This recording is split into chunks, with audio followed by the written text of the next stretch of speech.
I had a drop of 658 feet behind me.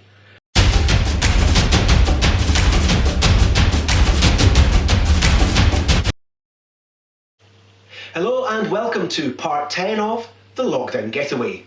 Short stories from the adventures of a blind man. Chual Aluinn is the UK's highest waterfall. It has a drop of 658 feet, or just over 200 metres, and is located in the north of Scotland, not far from Chual Aluinn. Rona and I first visited the waterfall in October of 2007, and I'm sure, just like most people who see a giant waterfall, my first thought was, wouldn't that make a great abseil?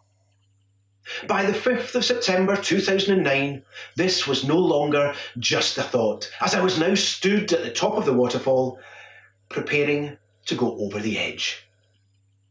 Between 2007 and 2009, many preparations had been made.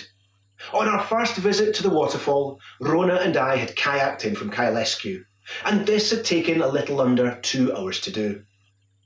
18 months later, I was back to check out the walk-in route from the car park with my friend Rick.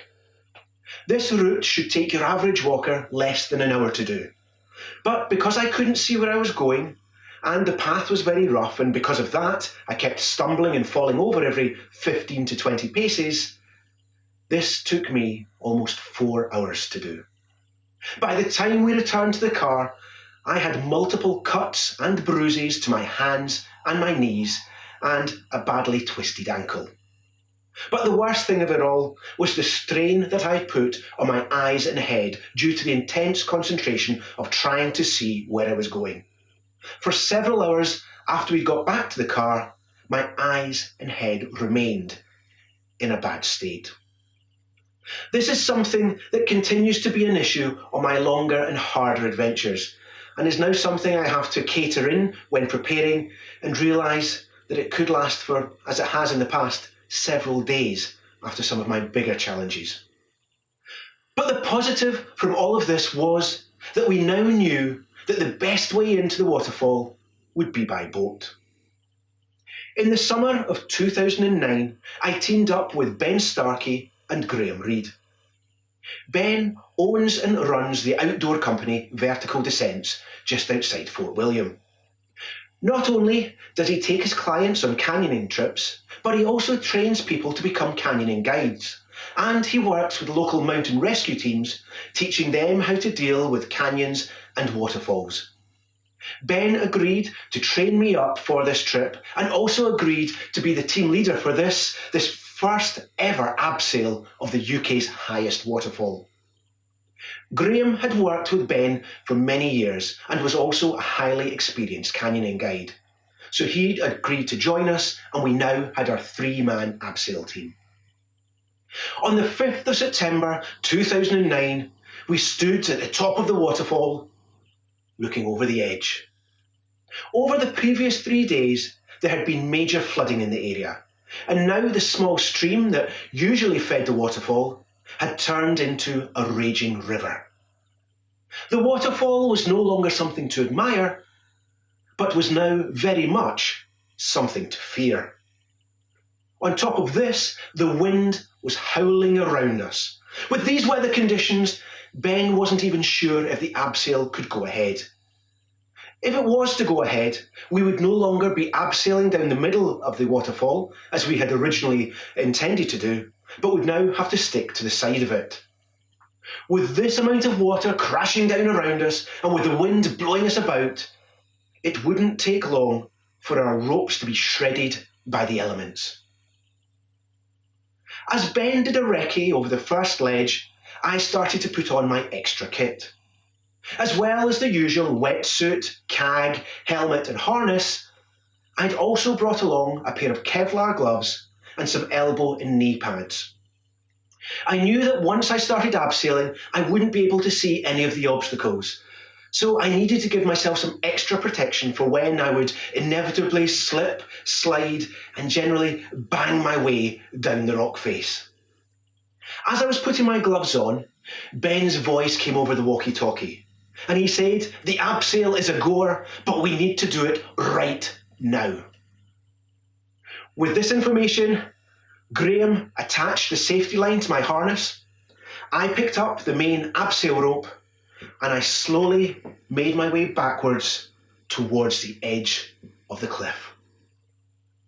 As I felt my heels go over the edge, I leaned back and started my descent.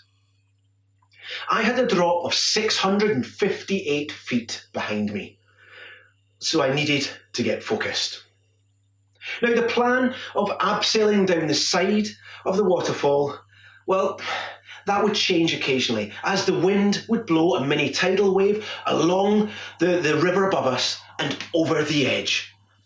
Instead of abseiling down the side of a 5-metre wide waterfall, we would every now and then find ourselves abseiling down the middle of a 15-metre wide waterfall.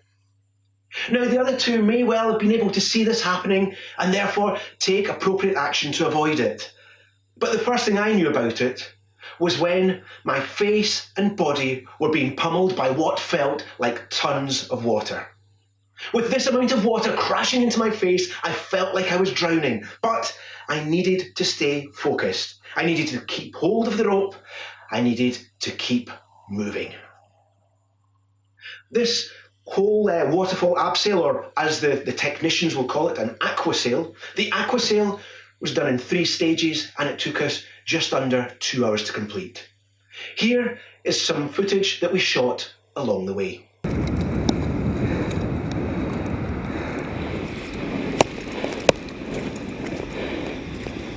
Alright, whenever you're ready. Still got 2 dogs.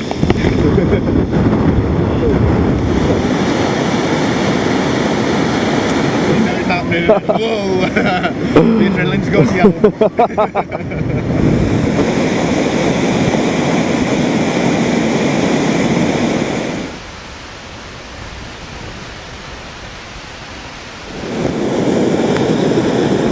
It's right Angel Falls or something. Yeah, good. Yeah, copy that. He's on his way and he's looking good. Absolutely amazing view from here, man.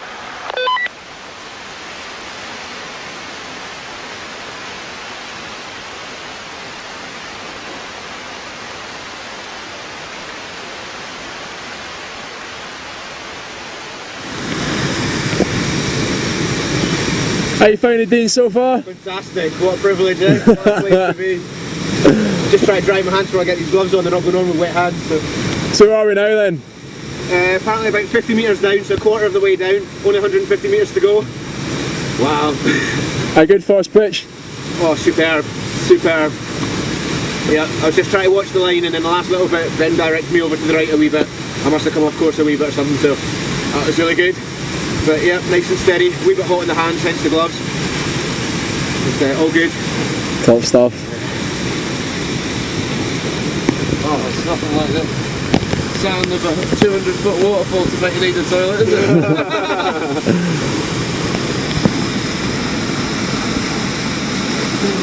You can understand why we're not going down to the middle of it. Something else, isn't it? Now, how many people have been here? I don't know. Now. Pitch, Another done. Down, that's about halfway, isn't it? So that's good, all going well. Still feeling comfortable? Oh yeah. Totally buzzing, totally buzzing. Again, it's one of those things, just to think you're the only person who's probably ever been here, or one of a small few.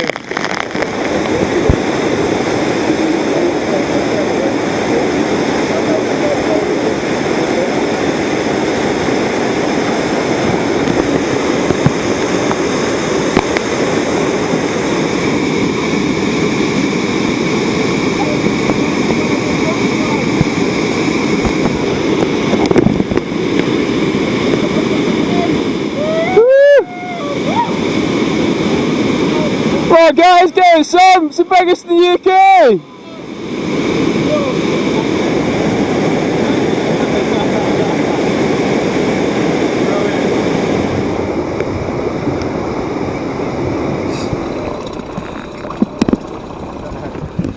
Good girl. Puppy, are you listening?